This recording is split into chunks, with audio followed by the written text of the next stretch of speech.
Hello tout le monde et bienvenue pour un tout nouvel épisode de Jardin de Vie.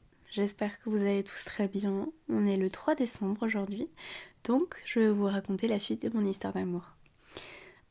Pour ce troisième chapitre, du coup j'ai décidé de l'appeler Désolée je ne t'aime pas, et dans l'épisode précédent j'ai fini l'épisode de podcast en vous racontant qu'après notre premier rendez-vous, Yuri m'a laissé du coup sans nouvelles pendant plus d'une semaine. Ouais, un peu le culot genre. Mais il m'a enfin envoyé un message et je vous avoue que j'étais un petit peu surprise. Je pensais pas qu'il voulait me revoir. Pour moi, il fallait vraiment que je passe à autre chose parce que si j'avais pas de nouvelles comme ça, c'était que forcément il était juste poli avec moi mais qu'il avait pas passé un super moment et il avait pas osé me le dire. Mais il a fini par s'excuser, il m'a dit qu'il était pas très message, mais que bien au contraire, il m'avait pas oublié. Donc je vous avoue que à ce moment-là, quand je l'ai appris, j'ai un petit peu souri parce que j'étais contente d'avoir toujours une petite place un peu dans sa tête. Il m'a proposé un autre rendez-vous en compagnie de mon ami et de son ami, puis ensuite il a rectifié son message et il voulait qu'on se voit à deux pour un cinéma. Je vous le rappelle, pendant notre histoire d'amour, on était en pleine période de confinement et qui dit confinement dit couvre-feu. Donc je finissais assez tard les cours, donc pour un cinéma ça risquait d'être assez compliqué.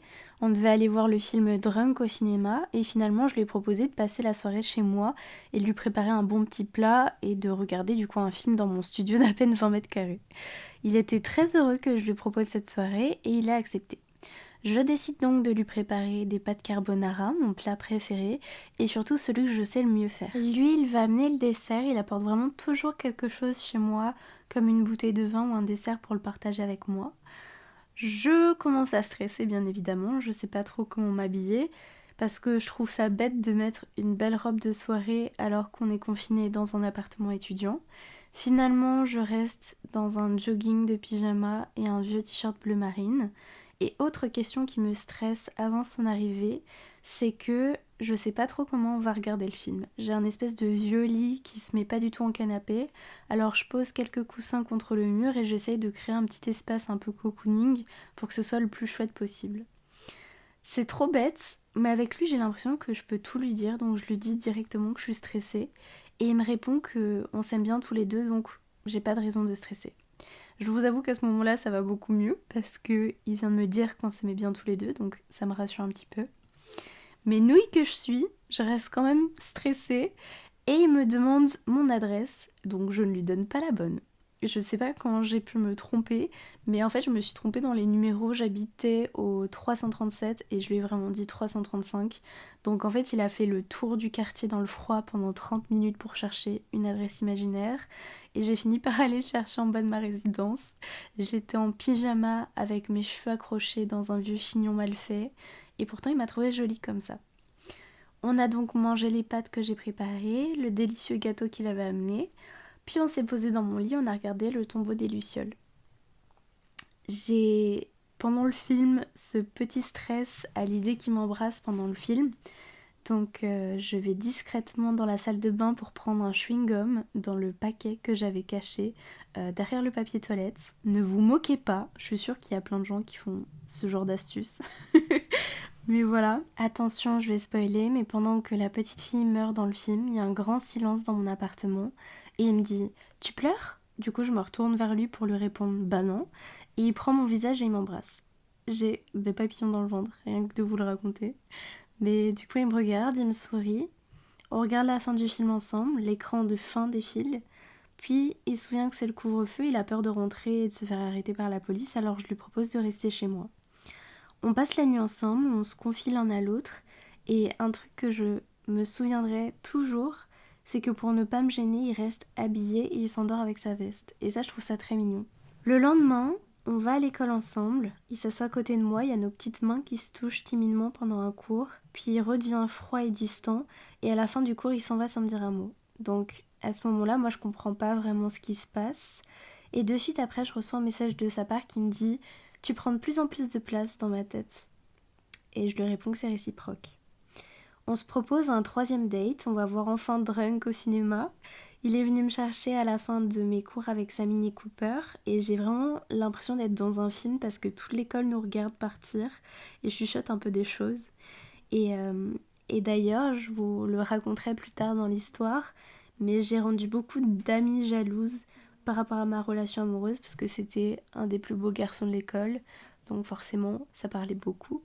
On va à la séance de cinéma et quelque chose qui me plaît beaucoup aussi, c'est que c'est un garçon qui regarde vraiment un film au cinéma. Je sais pas si c'est pareil pour vous, mais j'ai jamais trouvé quelqu'un qui prend vraiment le temps de regarder un film, le temps d'en parler des heures après, et quelqu'un qui partage des opinions avec toi sur ce que tu viens de voir.